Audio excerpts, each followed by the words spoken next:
Welcome to the CEO Crowd Show. I'm your host, Rebecca Nesbitt, and today's show is for you if you've seen the rising trend of community and this concept of recurring revenue. It's getting you excited and you want to maybe start your own.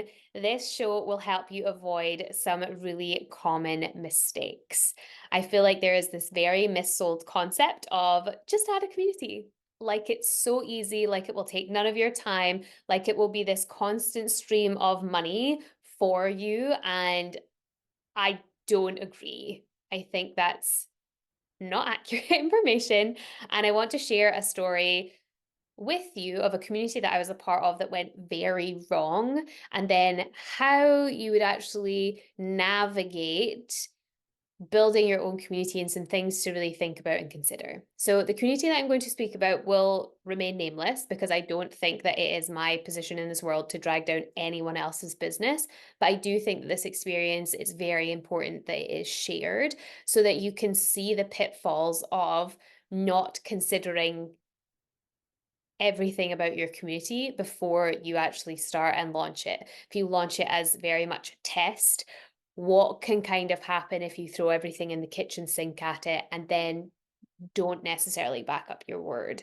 So I was part of this community. This is like a high ticket, high level membership program. And a few of the things that were not thought about is, first of all, the offer. The offer was literally too good to be true, and that should tell you something, but it didn't at the time. It honestly does not matter what stage of entrepreneurship that you are at. I don't believe that you can test things quite like that, where you say you're going to get all of this, and then a few months later, you totally change what you're doing. Because the likelihood is that you've listened to some market research, but you've already sold an offer as is, which means that if you've sold something as is, and you've not allowed yourself space for deviation of that. So, for example, when I started the CEO crowd, then we had a monthly masterclass, we had 2 co-working sessions, we had a book club. It's very similar now, but we're actually going to take out the masterclass element. We're running member only masterclasses on a separate day and making way for a collaboration session. So, this is all coming in June of this year. So, everyone knows, everyone is very well informed. We're not just pulling the rug from under people, but also they were promised one weekly call. There were no confines on what that call was or would become. There was a general guide of this is what it is, but it wasn't set in stone. If you look at our contract, it's one weekly call. So the contract is still the same. It is a little bit vague, I'll be honest with that, but it was so that I could move and groove with the community. Because interestingly, being a part of a community that very much changed their offer, that has not gone down well. And the reason that I know that has not gone down well is because this community also has a community driven WhatsApp group, and it went out of control. There was a lot of pain, a lot of drama, a lot of trauma, a lot of upset people, a lot of people that were backing the changes, people that were against it. And it was just like pitting community member against community member. And that's just so hurtful. And I think that that's something else you have to consider. Where are you going to house your community? Are you going to make it a regulated platform like a Kajabi or a Go High Level or a Teachable or a Thinkific? Like, are you going to have, or Member Up? Oh my gosh, like rep Member Up. I fully believe in what the women at Member Up are doing. We use Kajabi, but like, if you're looking for a platform, once they get an app, like, it's looking good. Member Up, y'all. Okay, so I think that you have to know where you're going to house your community. And if you're going to change that, I've also been part of another community where they've been running for a really long time as a Facebook group and transitioned into a more regulated platform. And the changeover has not necessarily translated. So be very conscious and cognizant when you go to choose where you're going to house your community, because that will also impact how much say that you have around what people share, how often people are going to share, the likelihood of people seeing everything as soon as it is like put in the group. there are some things to consider. And also the fact that if you're using WhatsApp, you're essentially giving out people's numbers. Not everyone loves that. So it's something to be really considerate of is like, where do you house your group? And another thing that I've seen go really wrong is not having boundaries and guidelines at the beginning. It's very easy to say, just do whatever and then we'll clean up. But when you do that clean up, people are not happy about it. So it's almost this concept of like nasty grams having to come in later down the line of like, you can't do this thing when there was no previous guidance that that thing was bad or wrong.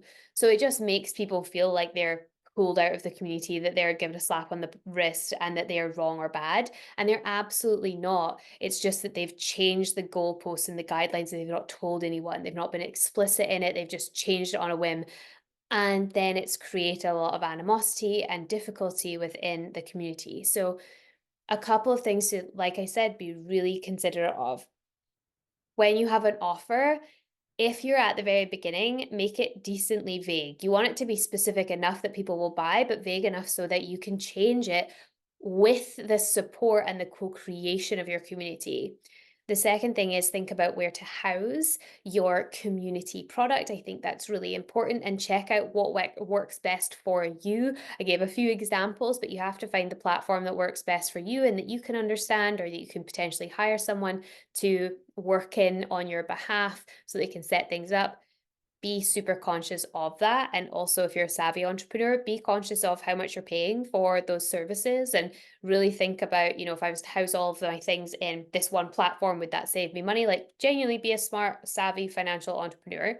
And the third thing is if you're going to change the rules, you have to give people time, you have to help people to understand, and you have to listen to them when they are telling you what they want or why they don't want that. So, those are a few things that I've seen in one community in particular that have gone very wrong. And I don't want you to make the same mistakes. And I say this as a consumer. So, I think that sometimes business owner to business owner, it's like, yeah, try that, try this. But when it's your customer talking, like if it's your clients that are talking, and this is part of kind of the keys to success, is you really have to listen. So I think that sometimes when we've had a poor experience, think about in terms of what we do here at the CEO Crowd, we do a lot of networking, referral is a huge part of our business.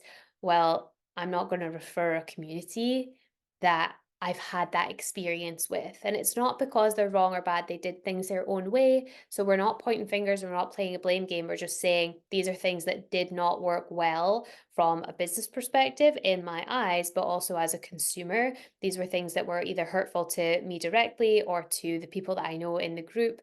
And it caused a lot of stress among people that were really there to learn and to grow. And that makes it a difficult environment to be a part of. So, with that being said, I think it's really important to talk about how you can avoid those potential pitfalls. How can you grow a community that is really guided and that feels very clear? And we've obviously had some tips, like the reverse of the pitfalls that you just heard would be a good starting place.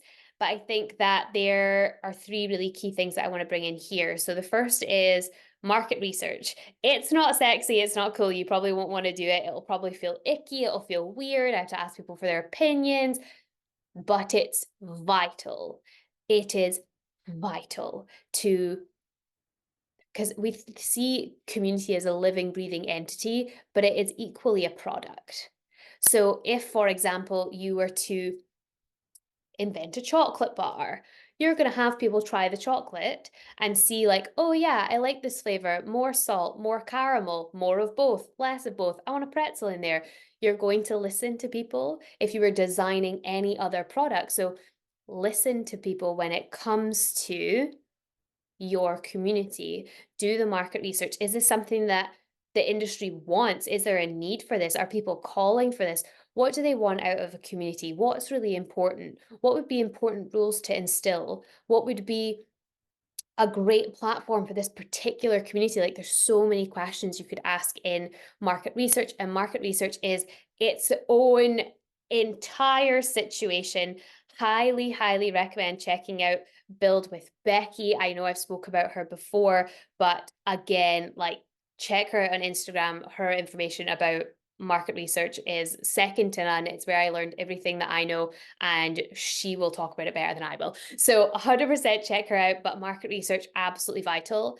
Then when it comes to your community, so say you've got a few people in your community and you're starting out and you're feeling good about it, you've done your market research, then it's a case of listen to what is going on, ask the appropriate questions, and adjust.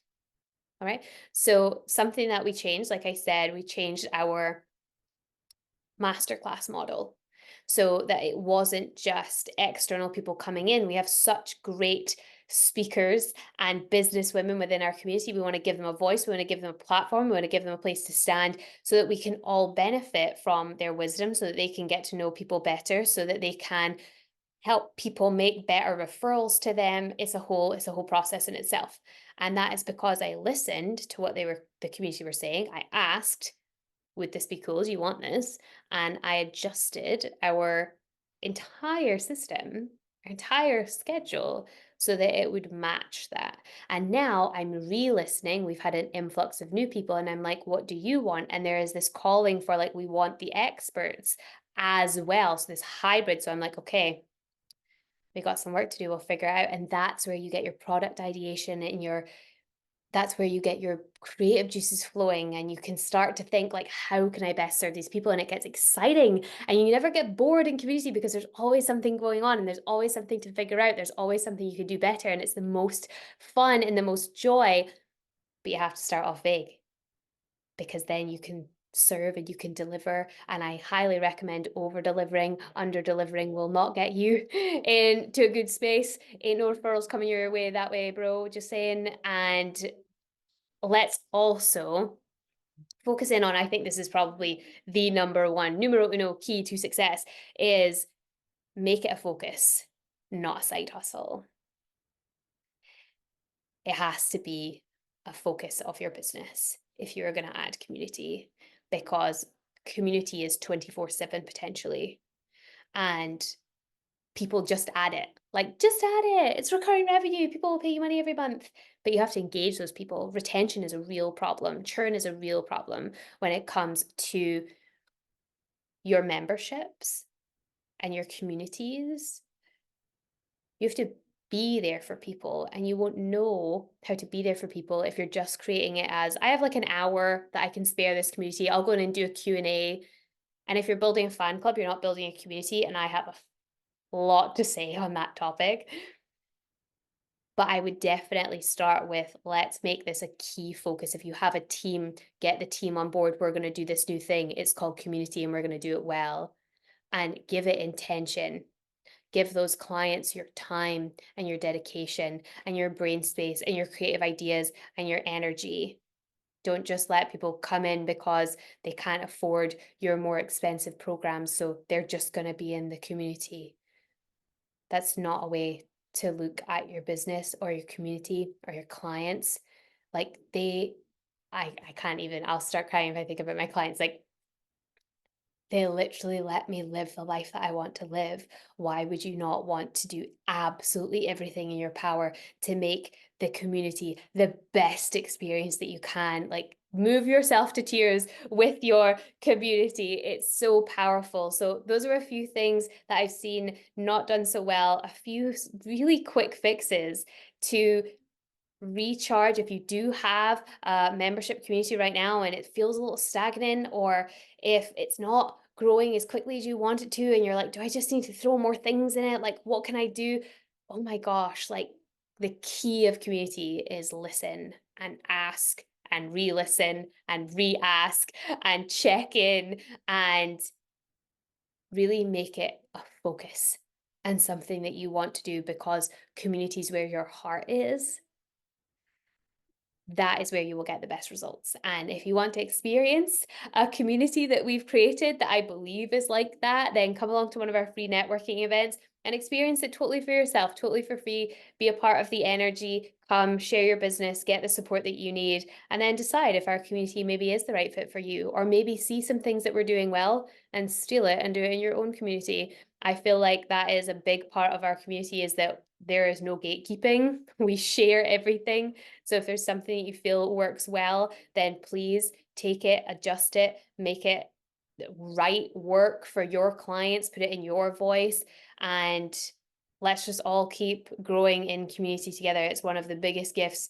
And if you've kind of been blindsided by this rising trend of community and this idea of like recurring revenue feels very luxurious to you, it did to me, I completely understand, then give it the energy and the attention that it deserves, my friends. And please, like I said, please check out Build with Becky. She's an absolute superstar when it comes to memberships. My absolute, like, I don't like to use the word guru, but she is the best mentor I've ever had. And a lot of what she has taught me is essentially what you've heard today, as well as a lot of my own opinions. So don't take this as all her opinions, these are all mine.